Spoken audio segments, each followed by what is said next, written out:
Welcome back to the Infinite Enigma, where we chase the shadows of the unknown and uncover the mysteries that spark our imaginations.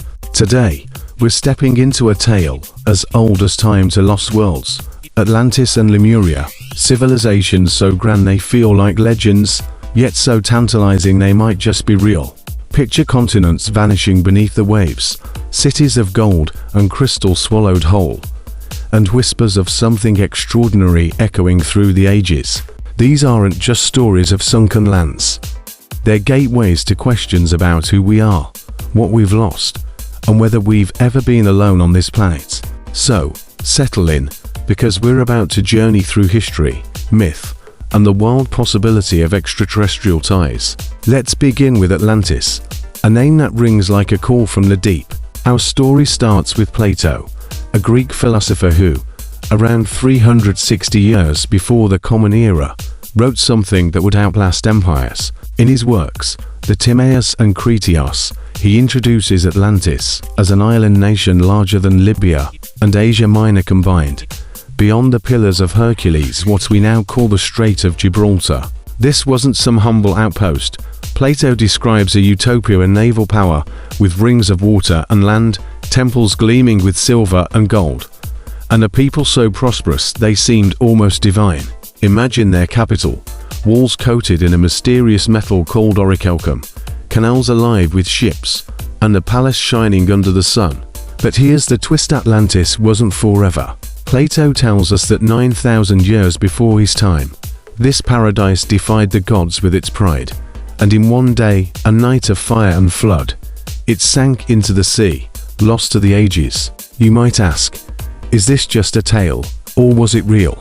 That's the riddle that's haunted explorers for centuries. Plato says he heard it from Solon, an Athenian leader, who learned it from Egyptian priests in Sais, who swore it was etched in their records. To them, Atlantis was a lesson in hubris, not fiction. But here's the catch: we haven't found it. No ruins, no map. Yet the idea lingers, not just because it's gripping, but because it feels possible. The Mediterranean, a likely spot, is restless with earthquakes and tsunamis, perfect for swallowing an island. Take Santorini, a volcanic island that erupted around 1600 years before the Common Era, burying the Minoan civilization in ashen waves. Some say this was Atlantis, a real event draped in myth. But Santorini's just one guess. Others look to the Bahamas, where the Bimini rode huge, rectangular stones underwater, hints at something crafted, not natural, dating back millennia. Could it be an Atlantean relic?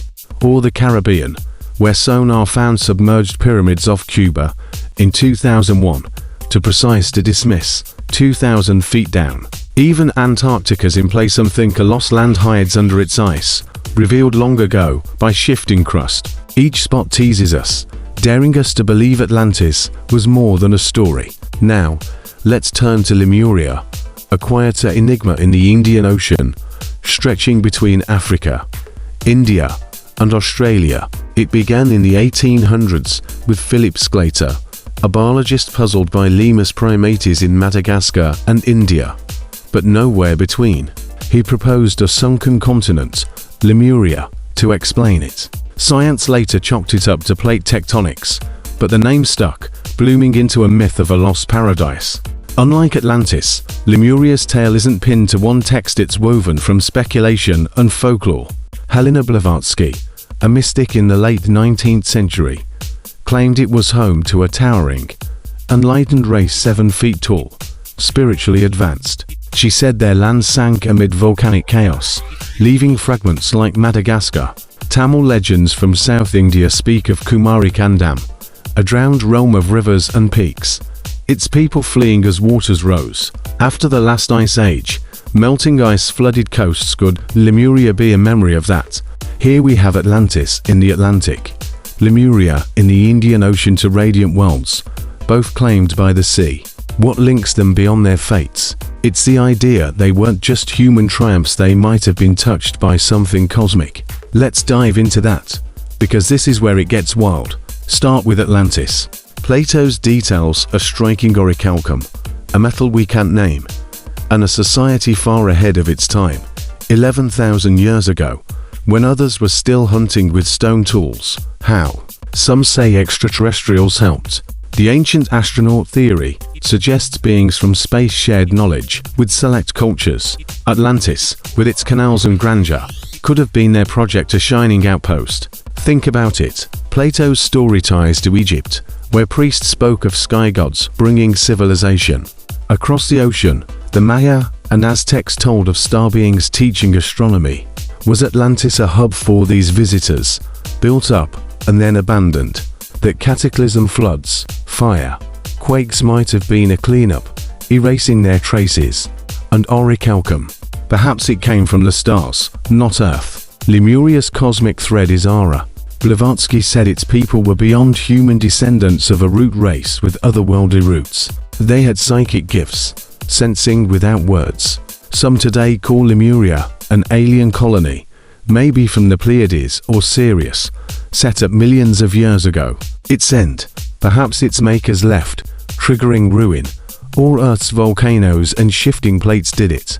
The Pacific's ring of fire could have been its grave, leaving myths and underwater hints. But let's ground ourselves. What do we actually know? Atlantis and Lemuria are phantoms, teasing us with clues, but no proof.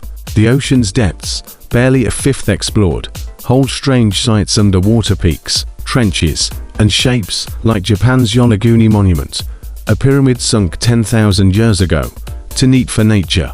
In the Mediterranean, sunken towns like Pavlopetri, 5,000 years old, prove lost coasts exist. Could one be Atlantis or Lemuria?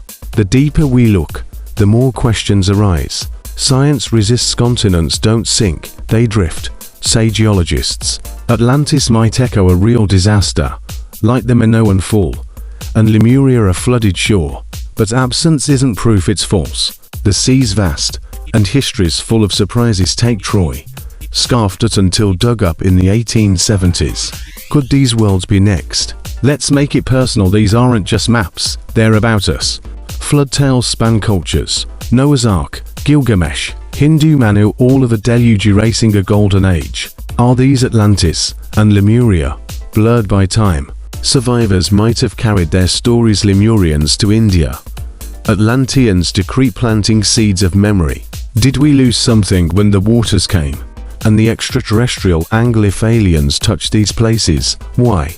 Maybe Earth was a stopover, a lush spot for experiments.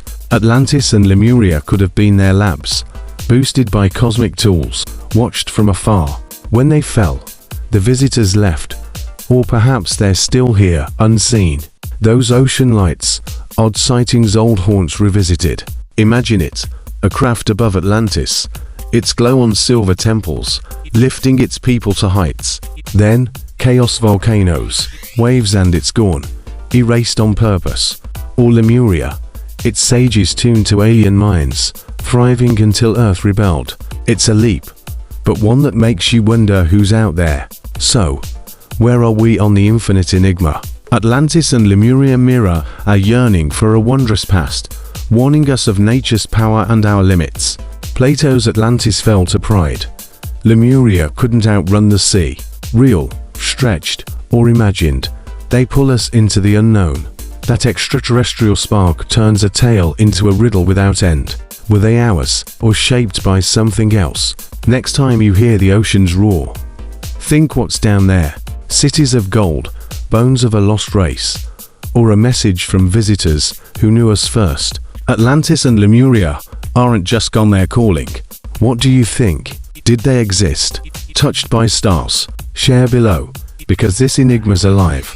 Thanks for joining me on the Infinite Enigma. Keep chasing the infinite.